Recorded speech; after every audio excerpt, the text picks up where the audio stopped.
Every week, people tell me they are doing everything right for their brain health. They take their supplements, they do their crossword puzzles, they go for a walk, they stay positive, and almost none of what they are doing is backed by the strongest research available. That is not their fault.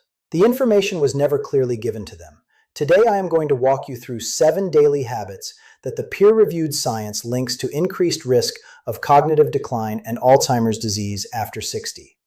Every one of these habits is common. Every one of them is invisible in the sense that they produce no symptoms for years or decades. And every single one of them is something you can change starting this week. If you are looking for brain health information backed by named sources, no invented studies, no supplements to sell, no exaggeration, subscribe right now and help Dr. Mannu Jones reach the people who need this information most. Now let me give you 30 seconds of context that makes everything that follows more important. After 60, the brain's resilience changes in specific measurable ways. The hippocampus, the region responsible for forming new memories, and the first region Alzheimer's attacks, begins to lose volume at approximately 1 to 2% per year.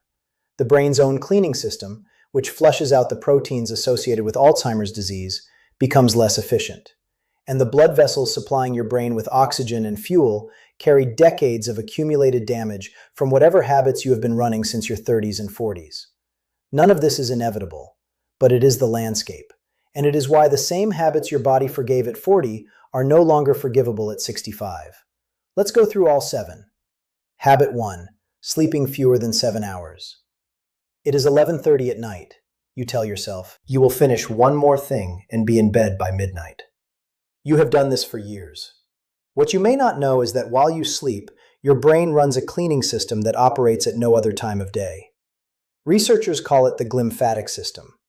During deep sleep, the brain actually shrinks slightly, allowing cerebrospinal fluid to flow through and flush out waste products, including the amyloid proteins that accumulate in Alzheimer's disease. This was established by researchers published in the journal Science in 2013.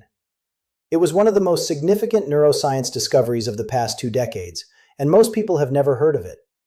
Think of the glymphatic system as your brain's overnight cleaning crew. They only work the night shift. Cut the shift short consistently, and the waste builds up. Chronic sleep under 6 hours has been associated in multiple studies with higher amyloid burden in the brain. You are not just tired when you undersleep. You are running your brain's primary waste disposal system on a reduced schedule every single night. 7 to 8 hours is the evidence-based minimum. And if you sleep the right amount but wake frequently, feel unrefreshed in the morning, or have been told you snore heavily, ask your doctor about sleep apnea, which physically disrupts the deep sleep stages the glymphatic system requires. Habit 2. Social isolation. You retired. Your children live in another city. The weekly dinners became monthly phone calls. It feels manageable. From a neurological standpoint, it is one of the most damaging conditions your brain can experience. The 2024 Lancet Commission, one of the most respected bodies in global dementia research, identified infrequent social contact as a significant late-life risk factor for cognitive decline. And the mechanism is not simply emotional, it is structural. Real conversation is one of the most cognitively demanding activities humans perform. Listening, processing language, forming responses, reading facial expression, managing emotional nuance. Every one of those processes demands your prefrontal cortex and your hippocampus. Remove that demand, and those regions lose their most consistent daily workout. Additionally, chronic loneliness elevates cortisol, your body's primary stress hormone. Sustained high cortisol is directly neurotoxic to the hippocampus. Studies show isolated individuals carry significantly higher risk of developing dementia than socially connected people of the same age. The brain is a social organ. It was built for relationship.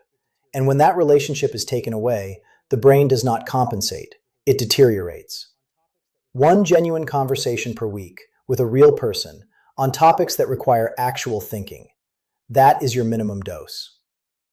Habit 3. Sitting for most of the day. Many people believe exercise is something you do for 30 minutes in the morning. Then the rest of the day doesn't matter. Unfortunately, your brain disagrees. Research consistently shows that prolonged sitting reduces blood flow throughout the body. including the blood flow reaching the brain. And the brain is extraordinarily dependent on circulation. Remember, it consumes roughly 20% of all the oxygen and energy your body uses. Every hour spent sitting without movement reduces the vascular stimulation that keeps brain tissue healthy. Physical inactivity was specifically identified by the Lancet Commission as one of the major modifiable risk factors for dementia. And the relationship works in both directions. People who move more tend to maintain cognition longer. People who sit more tend to decline faster.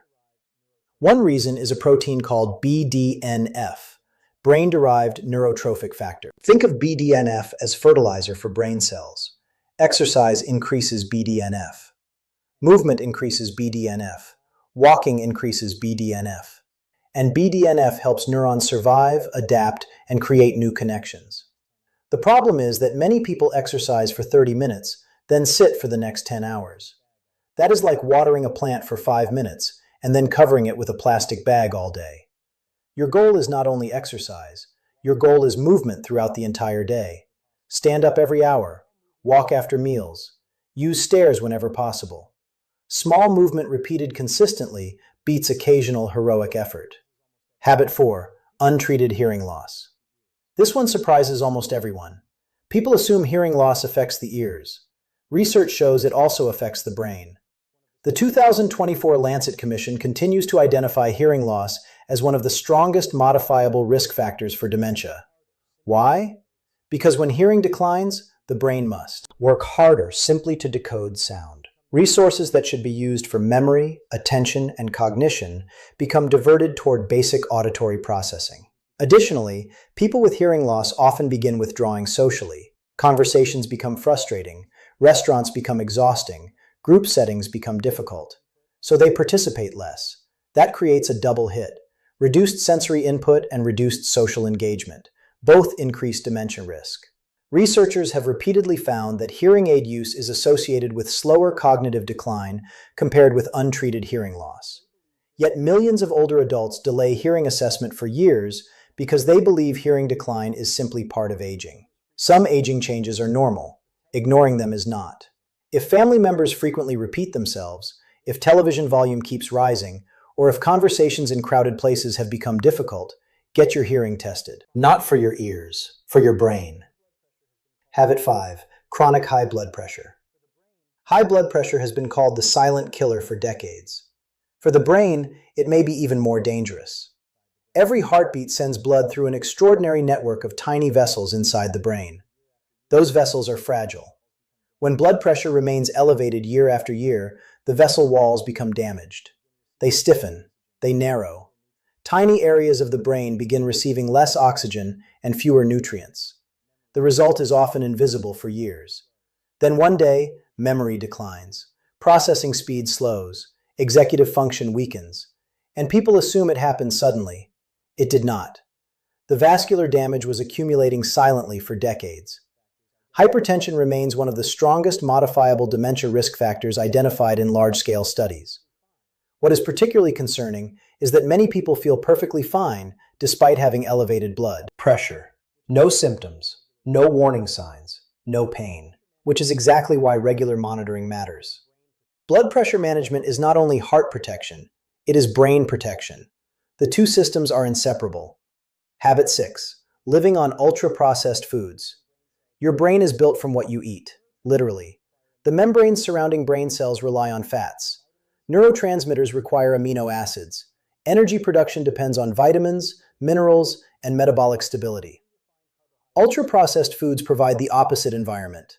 Highly refined carbohydrates, industrial seed oils, excess sugar, artificial additives, and low nutrient density create chronic inflammation throughout the body, including the brain.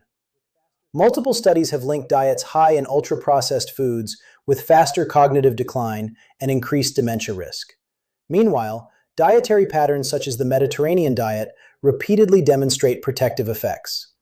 Vegetables, legumes, whole grains, fish, olive oil, berries, nuts, foods your grandparents would immediately recognize. There is no single superfood that prevents Alzheimer's. There is no magic ingredient. There is only a dietary pattern that either supports brain function or slowly undermines it. Every meal is a vote, and your brain counts every one of them. Habit 7. Stopping mental challenge. Many people retire from work, then accidentally retire their brain as well. The brain operates according to a simple biological principle: use it or lose it. That does not mean crossword puzzles alone. It means learning, novelty, challenge, complexity. Researchers use the term cognitive reserve to describe the brain's ability to withstand damage before symptoms appear. People with greater cognitive reserve often maintain normal function despite having significant brain pathology. Why? Because they built more neural pathways throughout life. Learning a language, playing an instrument, studying history, learning technology, reading difficult material, having intellectually demanding conversations. All of these activities stimulate new connections. The brain wants a challenge. It adapts to difficulty. But when challenge disappears, adaptation disappears too. One of the most dangerous phrases a person can say after retirement is, "I already know everything I need to know." The brain hears that as retirement papers and begins shutting departments down. Let me leave you with this. The most important finding from the 2024 Lancet Commission was not that 45% of dementia cases may be preventable. The most important finding was that risk accumulates. No single habit creates Alzheimer's disease.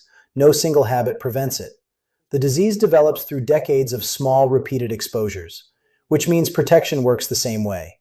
A better night of sleep, a daily walk, one meaningful conversation, better hearing, better blood pressure, better food, continuous learning. None of these changes seem dramatic in isolation. Together, they change the trajectory of the brain itself. And that may be the most hopeful message modern neuroscience has given us, because it means your future brain is not determined only by your genes. It is influenced every day by your choices. And unlike your age, those choices remain under your control. If you found this helpful, share it with someone over 60. Sometimes the most important health information is not what we learn for ourselves. It is what we pass on to someone we love.